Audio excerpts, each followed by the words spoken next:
Hello everyone, it's your host, your friend, your boy, Jet Black, the one and only, here with another exciting video.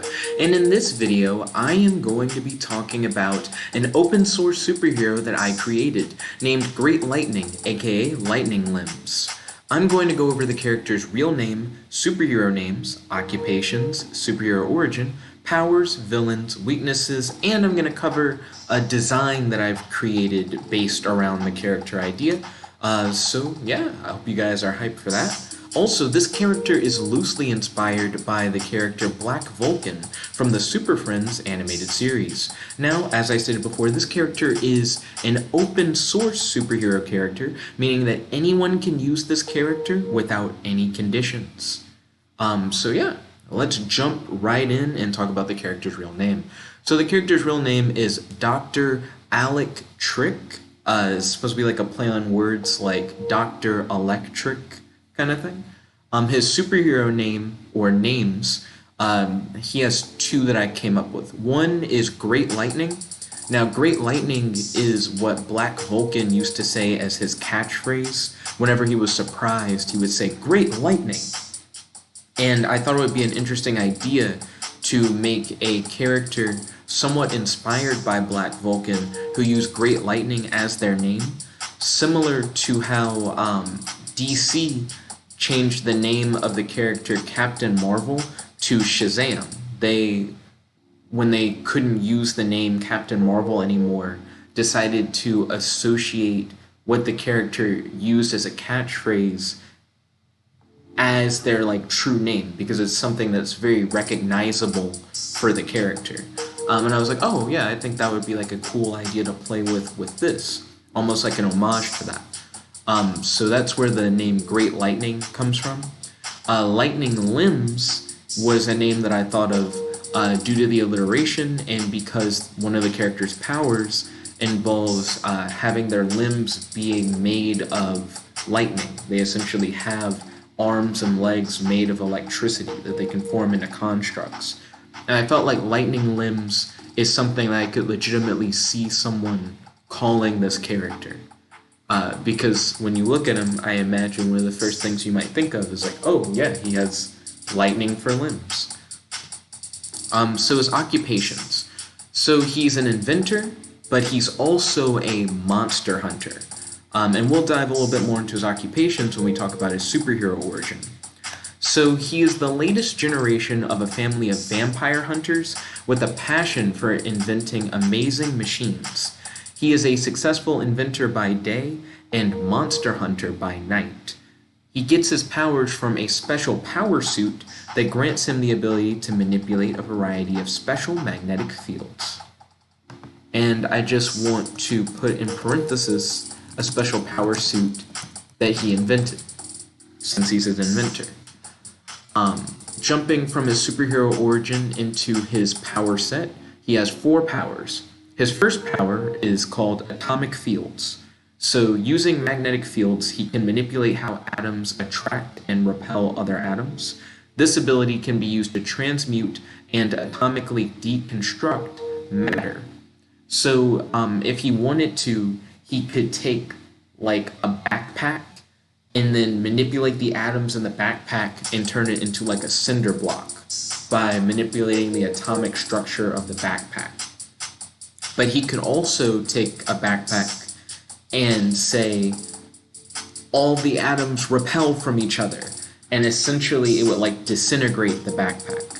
A backpack is a random example. I essentially looked to the side, and the first thing I saw I used as an example, but it doesn't have to be a backpack. Pretty much anything that's made of atoms, he can do that too. So he can atomically deconstruct things or transmute things into other things.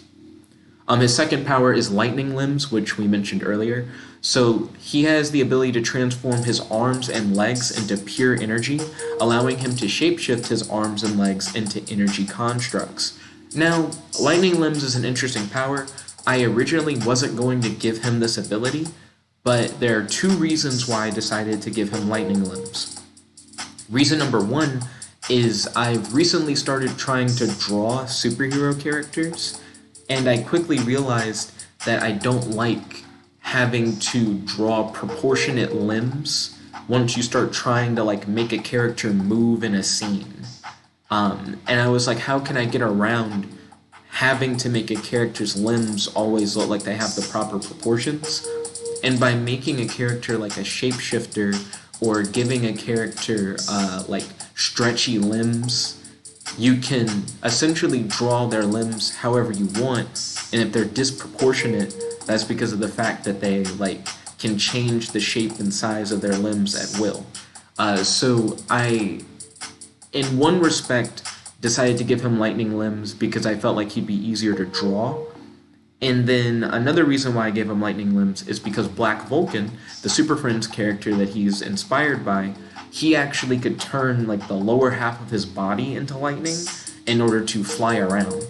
He also could turn his entire body into lightning in order to fly around.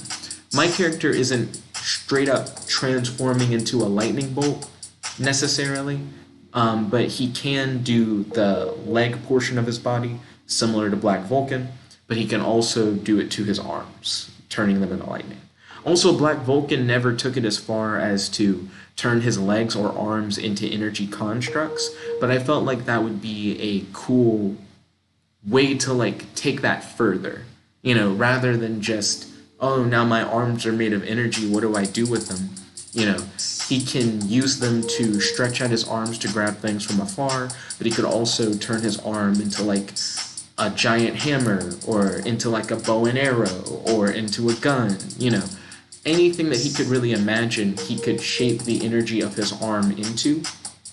And I feel like for an inventor, that leads to like a lot of interesting ideas, because he could potentially turn his arm into something that doesn't already exist. You know what I mean? Like he thinks of some contraption that he can then shape the energy form of his arm into in order to like solve a problem or to give him some additional utility. So lightning limbs I think is a pretty cool power for him, but it also is one that I wasn't originally going to give to the character. Next up we got machine fields. So in order to use his machine fields ability, he uses magnetic fields that he can magnetically assemble. Hold on. I started saying it wrong, which is why it started coming out wrong. So machine fields. Using magnetic fields, he can magnetically assemble a machine using parts that are like in the environment. So if he can see the individual parts around him that he could use to build a machine, he can essentially generate a magnetic field that pieces these machine parts together, allowing him to rapidly construct a machine. But he can also do the same to disassemble a machine into a pile of parts. So he can actually use this ability on a machine that's already in the environment to break it into pieces, and then use the ability again in order to rebuild the machine as something else using the same parts. So if he has an idea for a machine but he doesn't have the parts available, he can start dismantling things in the environment in order to give him all the parts he needs to put them together into an invention. He can also use this ability to short circuit a machine, so essentially to cause like a machine to like fail or malfunction. And he can also use this ability to remotely manipulate the controls of a machine. So from a distance, if a machine has like switches or buttons, whether they be external or internal, he can then create a magnetic field that like flips those switches or pushes those buttons for him, allowing him to remotely control these machines from a distance, which I think is pretty cool, especially again for an inventor character. I feel like it gives him a lot of tools to play with that take advantage of the fact that he is an inventor. His final power is space-time fields. So space-time fields, the way that works, he uses magnetic fields in order to manifest wormholes that allow him to transport one or more targets through space and time. So he can essentially use this to teleport or time travel. And he can use this to not only teleport himself, but he can teleport others or inanimate objects, or himself and others, or himself and inanimate objects and others. But he can also travel through time with it. And space-time fields is pretty powerful. There is a drawback We'll get into a lot of his weaknesses later when we jump into the weaknesses section. So next up we got villains. So his number one villain is Dracula. Dracula is the king of all vampires. He blames the Trick family for preventing vampires from taking over the world. He's working on building an army of vampires to hunt down and kill off the Trick family. These vampires can only be killed by being impaled through the heart with a wooden stake, and these vampires have the ability to shapeshift into anything they can imagine, granting them a variety of incredible abilities. His second big villain is Dr. Jealousy, which is supposed to be like Dr. Jealousy. He wants to become the world's greatest inventor. He has engineered a special headset that allows him to create solid holograms of anything he can imagine. He uses his invention in order to destroy the creations of his rivals and to threaten his rivals into admitting that he is the greatest inventor of them all. So he is going to go out of his way in order to try and force Dr. Alec Trick, aka Lightning Limbs, to admit that Dr. Jealousy is the world's greatest inventor. And he's also going to go out of his way to destroy Lightning Limbs' inventions in order to try and undermine his work and to set him back as an inventor. So he's going to be really big into sabotaging not only Lightning Limbs but other inventor characters that would be introduced throughout a Lightning Limbs story. And his final big villain is Prototype. So Prototype is one of our hero's first inventions to gain sentience that turned his back on his creator and became a supervillain, similar to an Ultron style character. He believes that machines are superior to humans, and he has the power to transform mundane technology into sentient, superpowered androids. So similar to the Allspark and the Transformers movies back in the day, where if the Allspark touched a toaster, it would turn the toaster into a transformer, and then maybe it would change the toaster function into being a gun or something. Prototype essentially can do that Allspark style stuff. So it's almost like the Allspark meets Ultron in a way. And his goal is to create a society of these androids and use them to one day replace humanity as the true dominant species of Earth. And that aspect of his character is kind of similar to Magneto, with the concept of Magneto wanting to assemble an army of mutants in order to essentially take over the world and have mutants be the dominant race on Earth. So Prototype is kind of like Ultron meets the Allspark meets Magneto. Dracula is just kind of normal Dracula, to be honest, because even Dracula normally can shapeshift and get killed by stabbing a wood stake into his heart or whatever. So I didn't do anything too crazy with Dracula. And Dr. Jealousy, I don't really know what the real parallel I can draw between him and another fictional character is. There are plenty of scientist characters who are oh, I'm jealous of XYZ other inventor. And there are some who have the ability to create whatever they imagine. I guess Dr. Jealousy is probably one of the more original villains of the three, even though his name is so generic. But yeah, those are the villains. Moving on from there, I have a list of weaknesses, and there are definitely more weaknesses, but this is just a short list, so I wrote down 7. So weakness number 1, Faraday Fields. Faraday fields are naturally occurring or synthetically produced temporary fields that negate the effects of special magnetic fields. These special magnetic fields are the atomic fields and the machine fields and the space-time fields. A matter of fact, that's what I'm going to put right here, using special magnetic fields. I think that's something that I meant to write down initially and I just forgot. So yeah, atomic fields, machine fields, and space-time fields, they're not normal magnetic fields, they're special magnetic fields, which is just to say, I made some shit up, it's essentially just magic. But moving on from there, We also have special fluid atomic structures.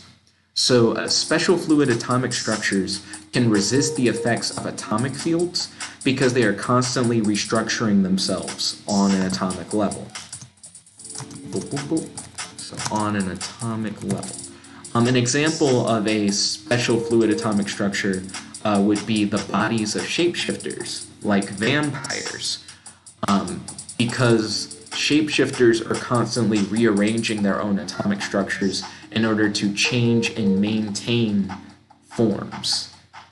So essentially what I'm trying to say is that when Lightning Limbs fights a vampire, they can't just say, and then I turn the vampire into like a butterfly. Like they can't just manipulate their atoms and then transform them into something else, because of the fact that the vampires already have enough control over their own bodies to be able to say, nope, like I can tell that you're trying to move my atoms, but I'll move my atoms to resist your movements, so they can like maintain their forms, essentially. His next weakness would be non-atomic structures. So non-atomic structures would be like solid light holograms, since they're made of photons, and therefore they're immune to the effects of atomic fields. Because atoms, if I understand correctly, are like made of protons and neutrons and electrons, but photons and other types of particles aren't made of atoms. So just because you can manipulate and rearrange atoms doesn't mean that you can manipulate and rearrange any type of particle. So when fighting off against your boy Dr. Jealousy, he can't just take the things that Dr. Jealousy creates as his solid light holograms and then change them into something else, because they're not made of atoms, so he can't manipulate the atoms of the things being created. Next up, we got warp feedback. So warp feedback is like an energetic discharge that can have a negative effect on those who teleport or time travel too many times in rapid succession. So this is the idea that while Lightning Limbs can teleport around and he can travel through time, that if he does it too much, he can suffer from warp feedback. And warp feedback is intentionally like ambiguous, like it just says a negative effect, because it's essentially the idea that you're like tearing open holes in reality and warping reality to the point where it has some, really any negative effect that you would want to put on Lightning Limbs as like a debuff. You can be like, oh, he teleported too much, now he's like dizzy, or he can't really control his powers, or he's confused, or his powers are overloaded, or they're diminished. You know, you could do all kinds of stuff. Warp feedback can be whatever you want, as just a way to add additional suspense or to limit the abilities of the character. You could even start a story off by being like, before this adventure, Lightning Limbs did like a whole bunch of teleporting or whatever, and now he's suffering from warp feedback. What like weird effects does it have on him? You can do stuff like that. Electromagnetic pulses. So these can temporarily disable any machines that Lightning Limbs creates that don't have the proper shielding. So this is to say that Lightning Limbs can create machines that are immune to electromagnetic pulses, but if he's creating machines on the fly, similar to what I was describing before, where he like dismantles one machine and uses its parts to create like another machine, if he's doing it on the fly with just random stuff in his environment, it's very unlikely that the proper shielding would be applied to these like makeshift contraptions. So if his enemies happen to have like an EMP, they can potentially shut down all his little machines that he's created, and he may have to fight an opponent without the assistance of these machines. Next up, non-conductive shielding.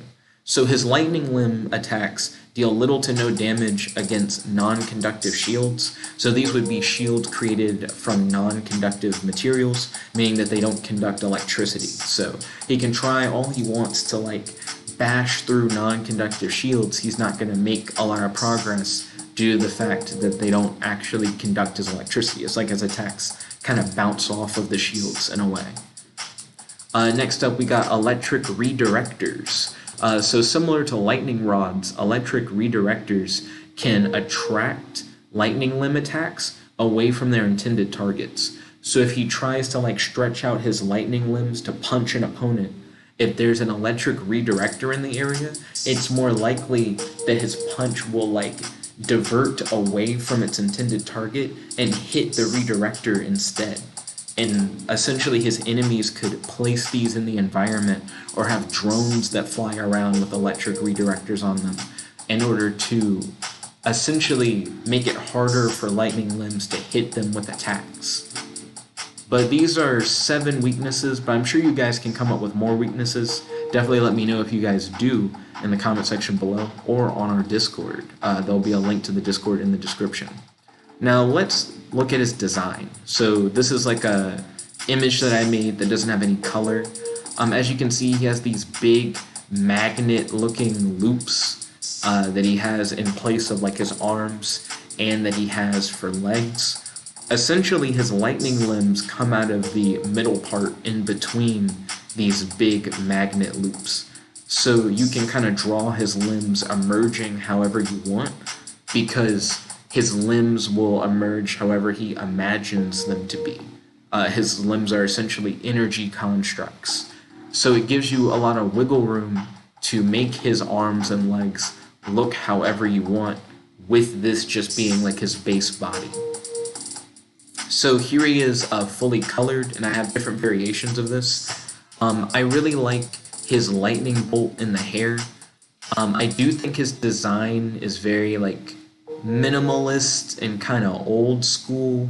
Again, he was inspired by Black Vulcan, so I tried to kind of go with a somewhat Black Vulcan aesthetic. But I understand if you guys would want to like have a more modernized version of his appearance. Let's see. Oh, and also I gave him goggles and like a half face mask, so I wouldn't really have to worry about drawing him like emoting too much. So all his mask-based stuff is to limit having to like redraw his mouth in different ways. I didn't give him eyebrows, but I didn't do anything to cover up eyebrows. I guess you could say his eyebrows are being covered by the goggles. But it's so that I wouldn't have to draw emotion. I'll show later what I have in place of drawing emotions in like the conventional way on his face.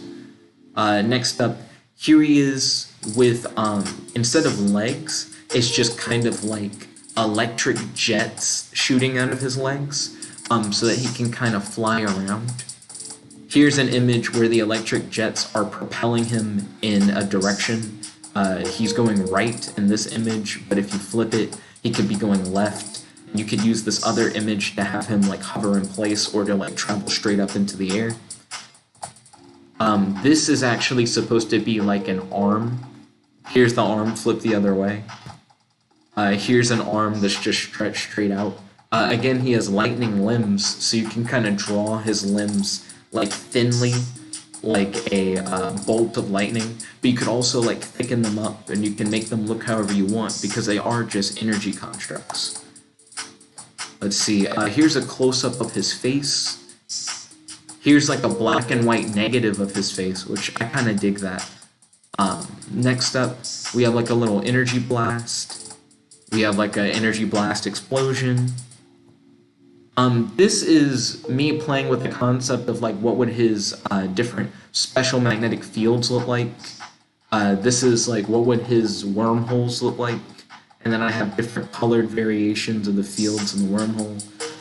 Here he is with the electric like rocket propulsion coming out of his legs, and with his like spindly little like lightning arms or whatever.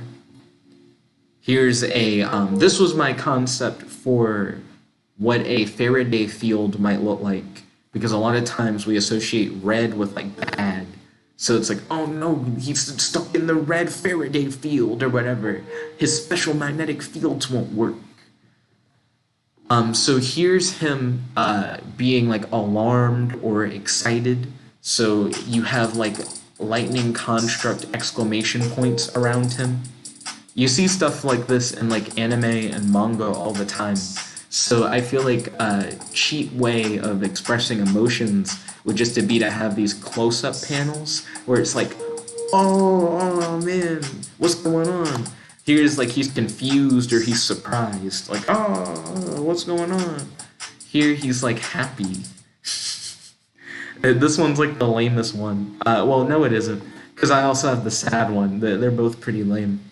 There's just not like a exclamation point question mark equivalent to like the happy or sad. And I was like, I could have tried to do like a thumbs up or like a thumbs down or something. I don't know, but that's more like a yes or a no.